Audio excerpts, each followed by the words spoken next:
Terrafugia's TFX flying car is designed to take long-distance commuters wherever they want to go, first along the roads and then through the air, quickly and efficiently.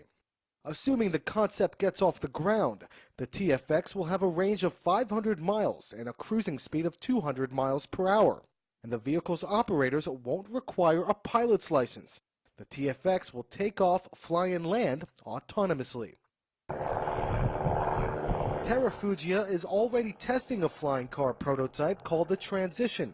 It's designed for pilots who want to be able to drive their planes home instead of parking them at the airport.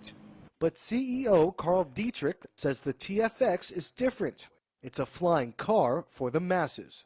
We do want to create a flying car that can be used by a much broader segment of the population than just the pilot community today. We want to lower the barriers to entry. We want to make it easier to learn how to safely operate a vehicle. We want to make it safer than general aviation is today. Dietrich says the TFX's feasibility is the result of modern computer power. Occupants will need only to input a program to tell the car-plane hybrid where to go.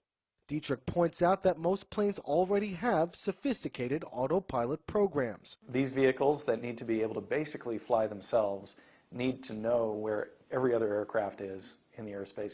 They need to know where weather fronts are that they need to avoid. They need to know where restricted airspace pops up. So they need to be tied into basically a data network.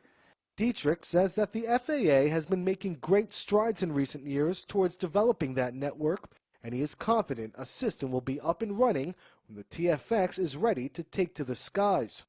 But there's still a question of safety. Well, there's certainly fail-safe modes on the computer side, but what happens, I think, if you want to get at the extreme, what happens when everything goes blank on you, when all the power systems go down, everything?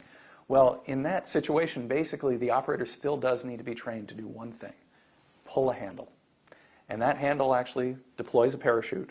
And this is a system that's on our current vehicle today, on the Transition, rocket-deployed parachute system to bring the vehicle down safely under a parachute. And while Dietrich concedes that the TFX is only a concept, he believes the era of autonomous flying cars for the masses is just over the horizon.